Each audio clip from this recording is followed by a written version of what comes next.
Hi friends, ఈరోజు కందిపప్పు టమాటా చేస్తున్నా. కందిపప్పు అయితే వేపేసి కడిగేసి పెట్టుకున్న 2 గ్లాసులు వాటర్ వేసుకొని పొండు పచ్చిమిరకాయలు 4 టమాటాలు అలాగే ముక్కలు కట్ చేసుకొని స్టవ్ మీద పెట్టుకొని టమాటాలు వేసుకొని పసుపు వేసుకున్న, కారం, చిన్న చింతపండు వేసుకున్న, కుక్కర్ పెట్టేసి 3 విజిల్స్ వచ్చేంత వరకు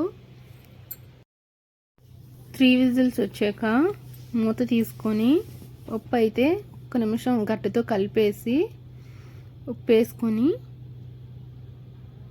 వాటరీగా ఉంటుంది. పప్పు కొద్దితే ముద్దగా అయిపోయి చిక్కగా గట్టిపడిపోద్ది. ఇదైతే కొంచెం వాటరీగా ఉండి మనం పప్పు ఎలా వండుకున్నామో సేమ్ ఈవినింగ్ వరకు అలాగనే ఉంటుంది. నేను తాలింపు అయితే వేసుకుంటున్నా. కొంచెం ఆయిల్, నెయ్యి, వెల్లుల్లిపాయలు, జీలకర్ర, ఆవాలు, ఎండుమిరపకాయలు, కరివేపాకు, వెల్లుల్లిపాయలు వేయక ఎండుమిరపకాయలు తాలింపు అయితే వేసేసుకొని మొత్తం ఆవాలు, జీలకర్ర,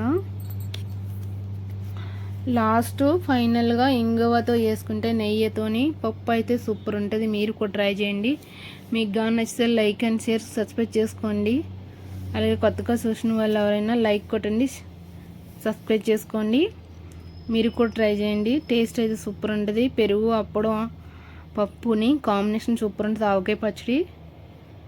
మీకు కానీ నచ్చితే లైక్ చేయండి, షేర్ చేయండి. పప్పు అయితే రెడీ. వేడి రైసు, పప్పు, నెయ్యి, ఆవకాయ పచ్చడి సూపర్ ఉంటుంది ఫ్రెండ్స్.